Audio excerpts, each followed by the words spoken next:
All right, we're gonna winterize our Homelite Honda Pressure Washer. So there's really only 3 items on this. There's changing the oil, 12 ounces of oil, 10W30. Comes out right here and goes in right there. The spark plug, which is right here. And then the air filter, which is right here. Now, on a lawnmower, probably gonna have to change your air filter once a season because they get dusty. Because you're in the yard kicking up dust. Pressure washer, I don't change the air filter every year. I check it every year because I'm using it on pavement all the time. So it really shouldn't be dirty. So we'll check it, but it's probably not gonna be changed. Let's just go ahead and do that. So we pop these tabs, we flick that down. We can peel it out. It's real clean inside. It's discolored from running, but it's not dirty. Those pleats are clean. We can kind of bang it. We don't get any dust out of there. So you're welcome to change this if you want. On a mower, I would change it. That's clean. So I'm not going to change my air filter, but if I was, I would just put the new one in like I did that. And then this does have an orientation. These bottom tabs need to go in first. They catch tabs on the bottom like that. And then they pivot up.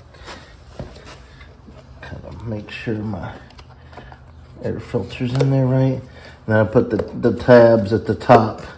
I want them to snap in.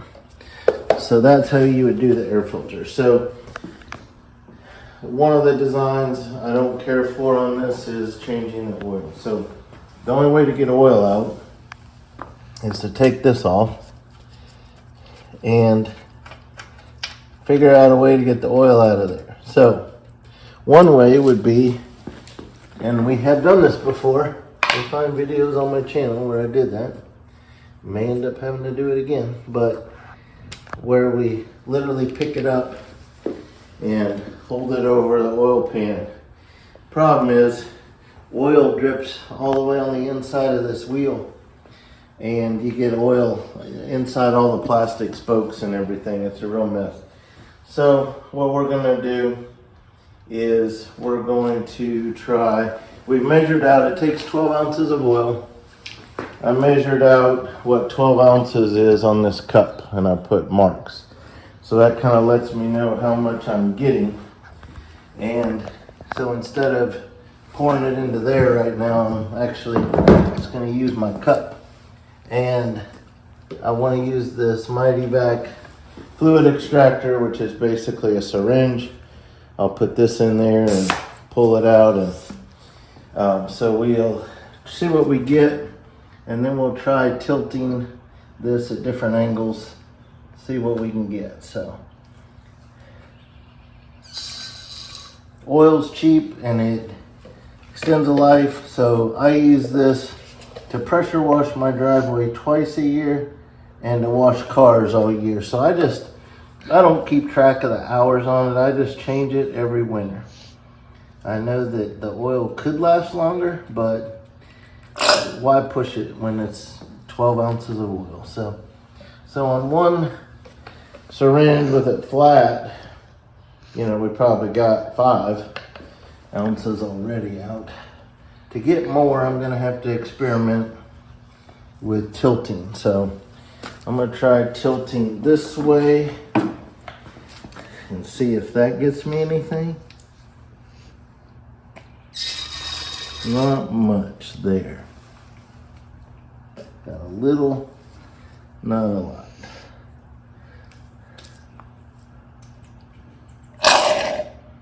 Okay, now let's try tilting the other way.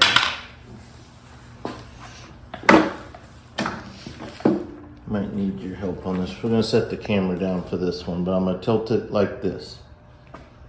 Okay, so using the Mighty Vac fluid extractor, there's 12 ounces. I realize this cup gets bigger as it goes up, but I would say that's around 7 ounces in that cup, and had about 5 to go if I was guessing. And then we just couldn't get any more. So we ended up doing it the old-fashioned way. My wife picked up that side, I picked up this side, and again, as soon as you start tipping, it's gonna drip down here. You'll see the oil. It gets on the inside of that wheel. Some of it gets on the outside. It's a mess.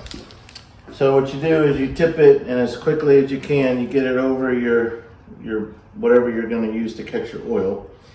But then you also want enough tarp so when you set it back down, your wheel is on the tarp because it's dripping oil all over the place. So we're gonna trust that between that and whatever came out, that we got it all, 12 ounces.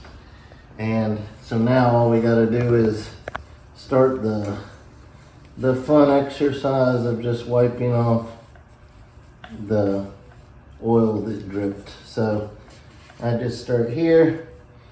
You're gonna have some everywhere. That's the sad thing. So when I store this right after this job is done, I'm gonna want a piece of this plastic sheeting underneath of it to catch any dripped oil that I miss after I'm done. So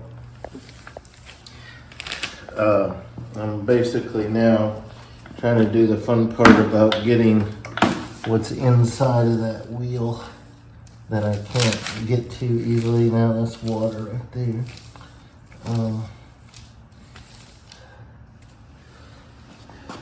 Okay.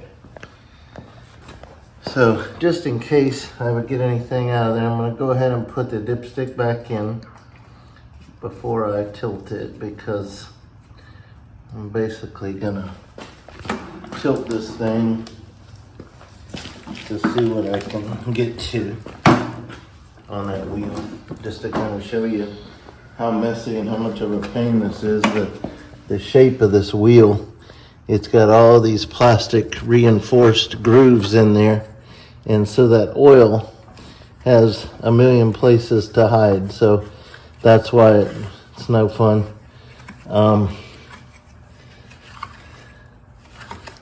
So now that I am saying all this out loud,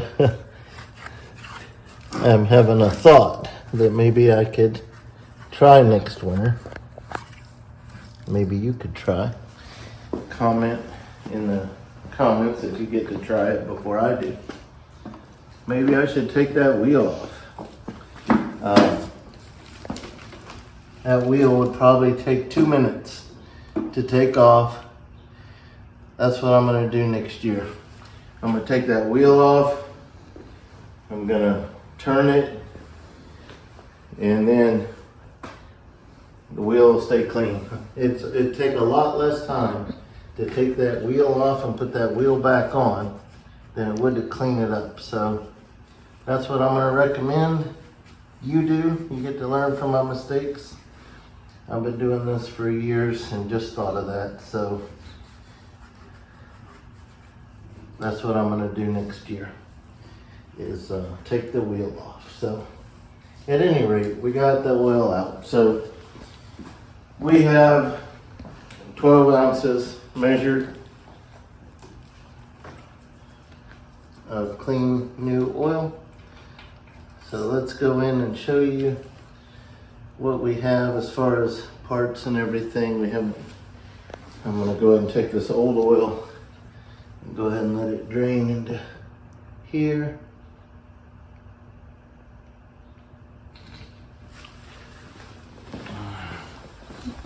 All right, so I'll put links to everything I use in the description. SAE 10W30, use a full synthetic oil. This AMS oil is very expensive. You don't need to use that. I bought this gallon because everything only takes 12 ounces. This, my mower, the generator hardly ever needs an oil change because I hardly run it. So this is going to last me many, many years. I've already had it several years, and it's still got plenty in it. But just any synthetic 10W30 oil. I've already got 12 ounces measured on this pitcher. I'll go ahead and put a link to that in the description too. I use that pitcher all the time. So we're going to put this oil in. That's going to complete the oil change. We already checked our air filter. We decided not to change it. we are going to change the spark plug. I change it every winter. So I'll put links to all that in the description. I stick with NGK spark plugs. I would recommend having a gap tool because even though they'll say they're pre-gapped, I had to make this gap slightly smaller. It was a little too big. It was out of spec. So I'll have the specifications for the spark plug, how to order that off Amazon, a gap tool. I'm going to torque mine to 14 foot-pounds. You will need a spark plug socket that is a 13/16. So I'll put a link to that. You may not have that socket. I had to buy it. It didn't come with the socket set. I have a socket set that came with a 5/8 spark plug, but that's not what these lawn equipment takes. So we're going to finish the oil and then do the spark plug. So I'm going to take my spark plug stuff out there with me.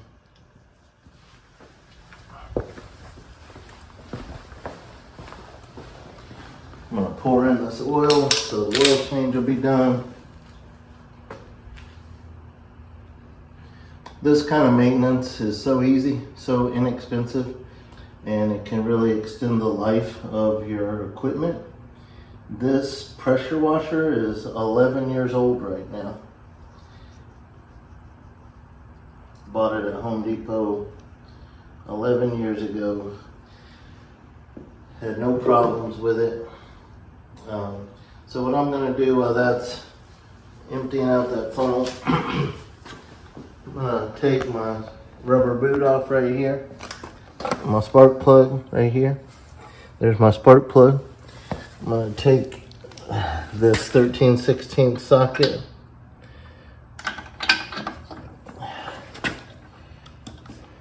Okay. So I'm going to get a little extension for when I do the torque wrench. It's kind of down in there just a little bit. So I'm going to get a 3/8 inch short socket extension real quick. Okay, so this is the old spark plug. They're all going to look dirty when you take them out. It's not in bad shape or anything. Make sure the washer comes out with it. That's the washer. So I went ahead and got a 3/8 inch extension. Here's our new spark plug. It has that washer. These new NGKs, you do not need to add any lubricant to the threads. They've changed the materials that they use. You no longer need anti-seize. Now that I'm looking at it, it's going in easy. All right, so I'm just gonna thread it on there by hand till it contacts the base. All right, so can't do it anymore by hand. So I've got my spark plug socket on there, got my 3/8 inch extension, got my torque wrench set to 14. I'm just gonna go till it clicks. Okay, that's it. They don't go on real tight. 14 foot-pounds is not a lot. So I'll put the boot back on.